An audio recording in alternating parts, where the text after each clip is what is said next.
Welcome back. My name is Mike, and you are on the Crypto Kid Mike YouTube channel. Just gonna go over the last couple of days worth of news. Couple big developments in the Bitcoin space, the crypto community, crypto currency space, and I'll tell you my thoughts, my feedback. Like, comment, subscribe to the channel. I'm gonna be making videos, 2, 3, 4 times a week. So yeah, let's get into it. We're gonna start off with coin market cap. We saw a huge dip. Bitcoin hit like 28,000. Ethereum went to about 1,700. XRP, basically everything was just destroyed. Huge liquidations in the market. And we saw a little bit of a bounce back. We touched 34,000. Went a little bit over 34,000. Got rejected about 35. Now we're back down to 32. 32.7. And yeah, I mean, as you can see, just red across the board, except for the biggest bullshit in cryptocurrency, Dogecoin. Everything red except for Dogecoin. I don't like that. I think it's a bad sign. I think that we could see further downswings. But it is what it is, I guess. Yeah. I don't know. I really don't know. I don't know what to say about Doge. I think it's good in a way that it brings awareness to cryptocurrency in general, but the idea of Doge and its, I think it's a scam, honestly. But that's just me. You're entitled to your own opinion, and you don't have to feel the same way I do. But let's get into some news. First piece of news, following the El Salvador making Bitcoin legal tender. Adults in El Salvador to get $30 in Bitcoin as nation unveils details to make crypto legal tender. I mean, hey, I'll take $30 of free Bitcoin. It's $30, but, it's not that much, but it's free money. And it's Bitcoin. It goes up, it goes down. That $30 could be $300 next year. We just don't know. You never know. Okay, let's get into the article. Every adult citizen in El Salvador will receive $30 worth of Bitcoin when they download and register the government's cryptocurrency app. President Nayib Bukele, if I'm saying that right, probably butchered it, announced late Thursday as he unveiled details on how the nation would become the first to make Bitcoin legal tender. I mean, yeah, that's a huge step in the space. We went over this last video, but yeah, huge step in the space. Will not be the last. In my last video, I talked about how Paraguay is and a couple small other countries are probably going to be next, and they just came out and said that Paraguay is making its first step to make Bitcoin legal tender in the country. So like I said, this is not, they're the first, but they're not going to be the last. And I think we're going to see, a lot of nations come on board and do the same. Okay, moving on. Athena to install 1,500 ATMs in El Salvador following Bitcoin law. Crypto ATMs are seen as a way for people to interact with the physical world, particularly those who are not well versed in cryptocurrencies. Let's get into it. Athena Bitcoin, operator of Bitcoin automated teller machines, ATMs, throughout the Americas, is poised to establish 1,500 new cash to crypto machines in El Salvador. That's, it gives, like it says up here, it gives people that aren't, used to crypto, it gives them interaction with crypto without even having to be crypto savvy. That's what you need to get adoption. You need to make it easy for these people to get in and out of Bitcoin, to get in and out of cash, their local currency. So that's huge development. Funding of $1 million will help get operations underway, including the hiring of additional staff and opening an office ahead of the country's proposed Bitcoin law, expected to come into effect on September 7th. Yeah, I mean, guys, creating jobs, they're creating opportunity, they're creating financial inclusion in the country.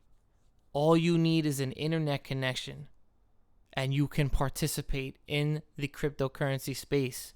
Huge developments coming out of small countries like El Salvador and Paraguay and other countries like that will do the same thing that El Salvador is doing right now. You know? Don't take my word for it. It's right here. I'm showing you it right here. Okay, moving on.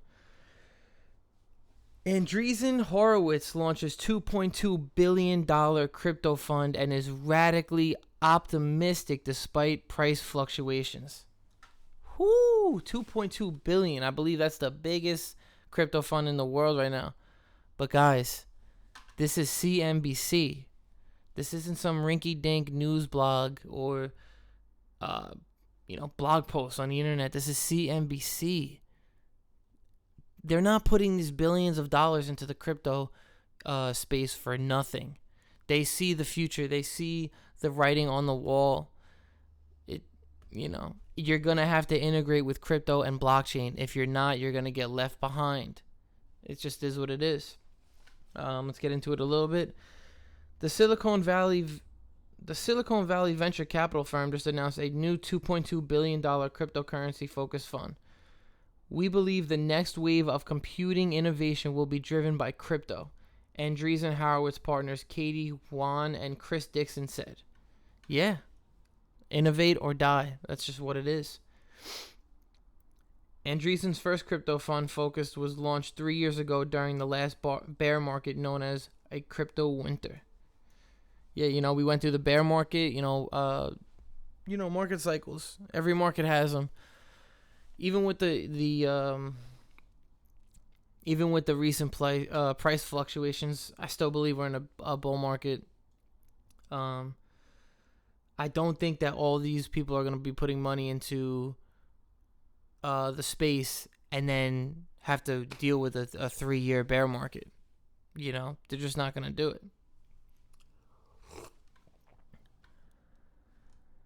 Andreessen Horowitz is launching a multi-billion-dollar fund to invest in volatile ecosystem it's betting will be as influential as the internet. Yep, Internet 2.0. The internet was the internet of information.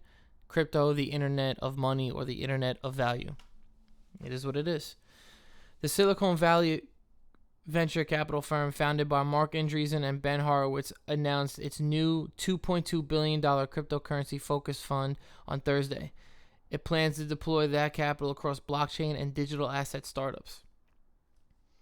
The size of this fund speaks to the size of the opportunity before us. Crypto is not only... Oh my God, what the hell? Sorry about that. Crypto is not only the future of finance, but as within the internet in the early days, is poised to transform all aspects of our lives. Katie Huan and Chris Dixon, partners who run Andreessen's current cryptocurrency group, said in a blog post. The company's first crypto-focused fund was launched 3 years ago during what's known as crypto winter. That year, the value of Bitcoin cratered roughly 80% from its highs in 2017. The latest fund also comes at another bearish moment for Bitcoin. It's bearish right now, but they're not thinking of short-term price. They are thinking macroeconomics. They're macro investing. They see the future 5, 10, 15, 20 years out. They know that this will be just as big as the internet, if not bigger. The world's original cryptocurrency has lost roughly half its value since the high near 60,000 in April. This week alone, it's on track for a 20% loss. Juan and Dixon noted that the asset class's volatility and price, and said prices may fluctuate, but innovation continues to increase through each cycle. And that's the key, is the price is just a distraction. It doesn't matter about price right now. The short-term price doesn't mean anything because they're coming. If they're not already here, they're coming. They will be here. We believe the next wave of computing innovation will be driven by crypto, the partners wrote, adding that they're radically optimistic about crypto's potential. There you go. Like I said, they see the writing on the wall. They're looking into the future, not right now. They really don't care about price right now. They're buying the dips. They're buying the lows. Just like, you and I. Buy the lows, sell the highs. That's it. Okay, moving on. Citigroup. Citi launches digital assets group within wealth management division. It's the latest mega bank to roll out crypto services to at least some of its customers. Citigroup's wealth management division has formed a digital assets group, according to an internal memo shared with CoinDesk, focusing on all aspects of this fast-growing space of blockchain-enabled finance. The unit will be helmed by Alex Crete, if I'm saying that right, and Greg Girasol of the bank Citi Global Wealth Investments arm. Girasol's LinkedIn profile describes him as a blockchain enthusiast and crypto asset investor with a certificate from 2018 to prove it.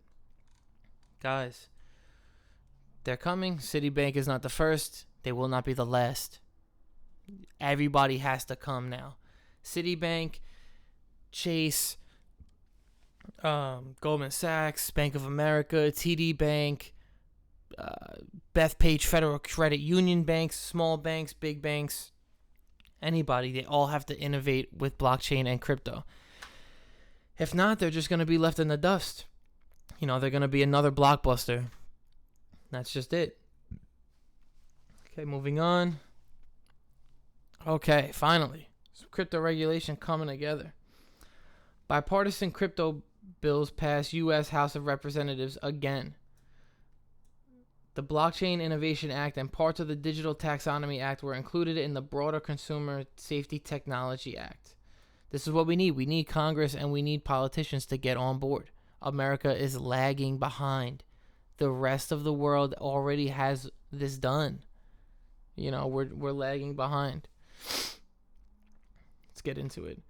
The U.S. House of Representatives passed 2 crypto bills on Tuesday evening.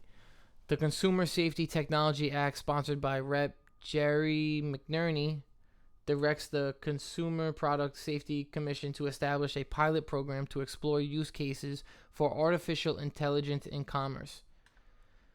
The 2 blockchain bills, the Blockchain Innovation Act and parts of the Digital Taxonomy Act, direct the Secretary of Commerce and Federal Trade Commission, FTC, to study and report on the use of blockchain technology and digital tokens. The Consumer Safety Technology Act was approved in a previous session of Congress, passing the House in September of 2020, but was never approved by the Senate and died at the close of the session. Again, America, the U.S. politicians dragging their feet in regulation. We need this set up for cryptocurrencies in general to be included in the U.S. financial system, the U.S. economy, taxes, lending services, all this. You need regulation.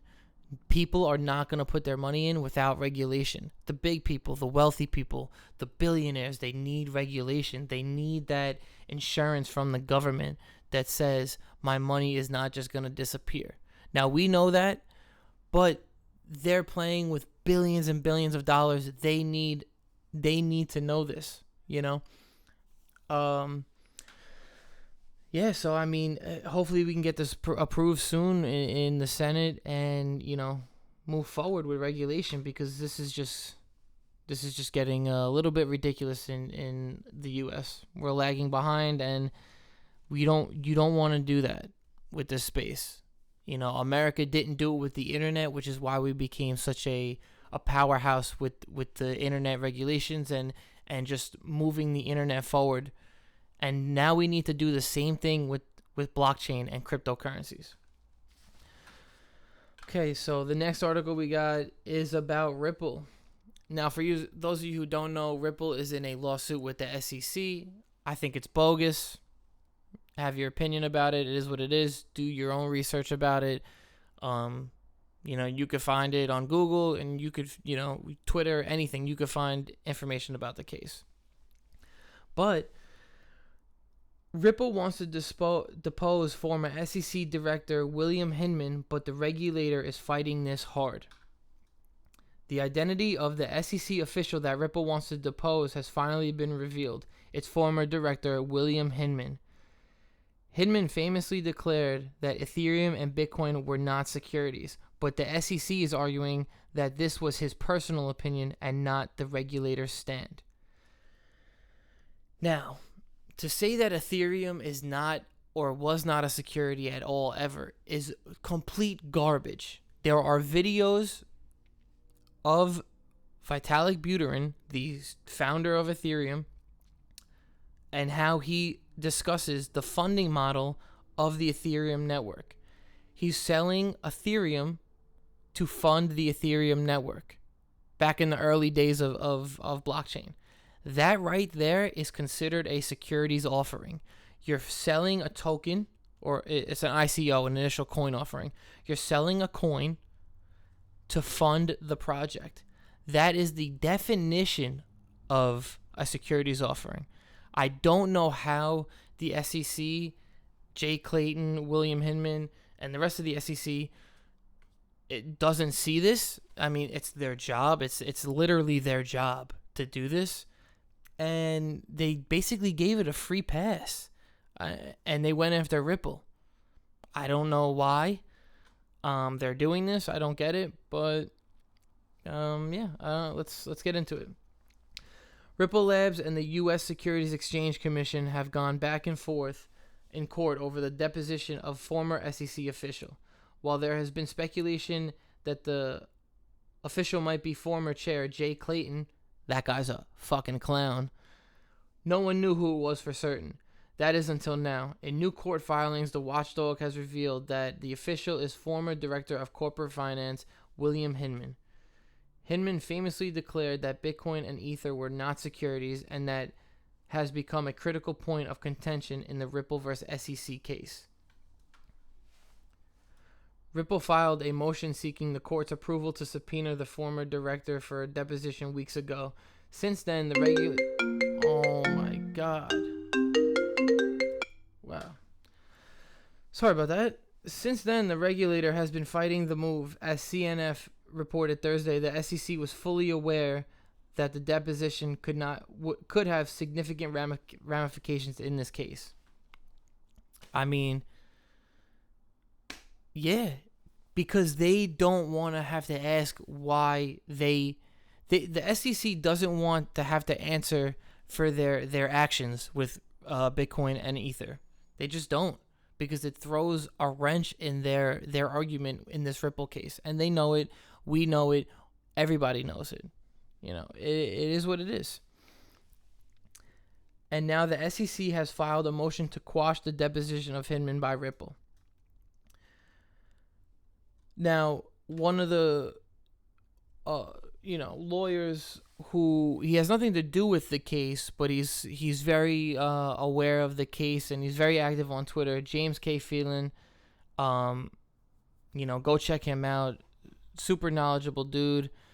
He's the one that basically how do I say this? He drops the news for the lawsuit. You know, he informs the Twitter and the XRP community and just anybody wondering about this case. He really gets, he is like, he first breaks the news to Twitter a lot. Not every time, but a lot of the times. But no, like I said, you can go and do your own research on this case, and I'm not going to get into it. I could go on for hours about it. I'm not going to get into it, but, do your own research, and I'm sure you'll come up to the point where this case is just bogus. But yeah, moving on. Let's get into Twitter a little bit. From Documenting Bitcoin, New York City Mayor frontrunner Eric Adams for NYC. Eric Adams: we will become the center of Bitcoin. Miami, you had your run, but we're bringing our businesses back. American cities are competing to be the most Bitcoin friendly. I'm gonna play the clip. It's a minute long. Hopefully I don't get taken down or, copyright. But yeah, here it is. Parting words. In our parting words, this moment is surreal. It's a surreal moment. And I'm going to promise you, in 1 year, you're going to see a different city. Yeah. 1 year.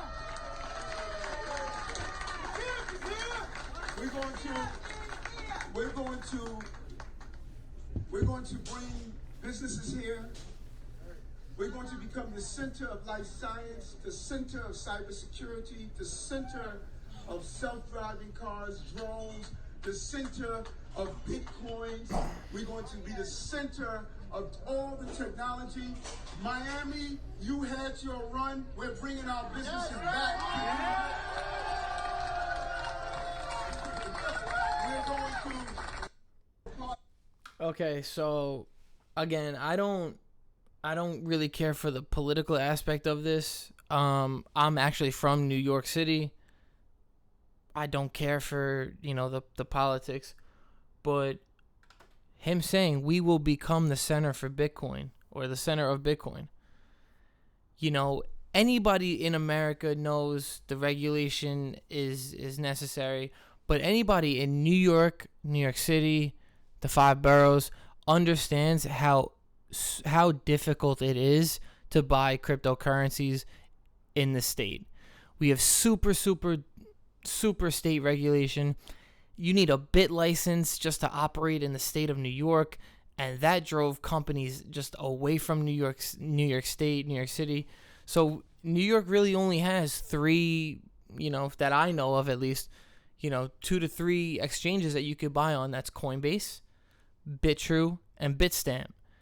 And, there's so many, cryptos that they don't list. So we're missing out on so much buying opportunities for these coins that are, not as popular, that will be someday. And, it's rough, to live in New York City and want to invest in crypto because there's just too much regulation here, and crypto companies they're not here because of how difficult it is to get that bit license. Hopefully that changes and we get federal regulation soon, like we just talked about a little while ago. So moving on. Next article. Okay. Bitcoin now has roughly the same amount of users as the internet did in 1997 and is growing at a faster pace. I wanted to put this up because I just wanted to put this into perspective. We're super early in this space. I know it's because Bitcoin's at 30,000 and it hit 60,000 that people think, I got in late. I should have got in earlier. I mean, hey, you could never be too early. I mean, I guess you could, but it doesn't hurt to be too early, in this case at least, because you would have got Bitcoin and these other coins at a serious discount. But put this into perspective, how early we are right now. 1997 in the internet. The internet had another, and still has room for growth, but it had another 25 years of growth after. So just keep that in mind. It's never too late. You dollar cost average. You don't need to buy one whole Bitcoin right now. You just dollar cost average. You invest money every month, every week, every day, whatever you're willing to just forget about. My personal preference is use money you don't need for 6 months. That's just me. That's how I do it. I dollar cost average. I own Bitcoin. I own Ethereum. I own XRP. I own HBAR. I own VeChain. I just want to be transparent and let you guys know. But just dollar cost average. Buy here and there. Buy the dips. Buy the pullbacks. And eventually, you will see returns. We're super, super early. And that's basically what I wanted to stress. So that's basically it for the news. Just a couple quick shout outs I wanted to do. My first one goes to the Crypto Beard. Now, he has been a known, I don't want to say hater, but I don't know the another word to use, but a known hater of XRP. And he had an interview with Hammertoe, aka Matt Hamilton, in case you're wondering right here. He is a developer on the XRP blockchain. He's the director of developer relations for Ripple X, and they had a podcast interview, whatever you want to call it. It's about 30 minutes long. Super informative, super knowledgeable, and it's a good 30-minute video. You should check it out if you have any questions about XRP. He goes over 4 or 5 questions, but he lets Matt Hamilton go into depth about them. So again, it's super knowledgeable. So shout out to him for that, and also shout out to the fact that he changed his Twitter bio to "I changed my mind. XRP is cool." He used to have "Do not buy XRP," but then he had the interview. Matt Hamilton basically just told him the facts, changed his mind. That's what you do when that's what you do when you're given information that you didn't know or you didn't have, and you change your mind when new information comes along. The next shout out I wanted to do, James K. Phelan. We talked about him a little bit in the Ripple case. He drops all the knowledge about the Ripple case. He drops all the the documents. He goes into it. Super informative Twitter profile. He's a defense lawyer, former federal prosecutor. He goes into depth about the Ripple motions, and he breaks it down in lamest terms so that the average person can understand. Because I don't understand any of this legal, jargon that they're saying, but, he breaks it down to basic plain English. And lastly, Jeremy Hogan. He basically does the same thing. He does videos on YouTube. Check him out. And he goes into Ripple motions and letters, and he breaks it down into lamest terms also. Super interesting, super entertaining. And so that's basically it. That's all I got for today. Let me know what you think. I'll probably drop another video tomorrow. More news, more news, and just anything else that happens in the space. So let me know what you think. Don't forget, subscribe, like, comment. I'm trying to grow the channel. So that's it. Peace out, guys.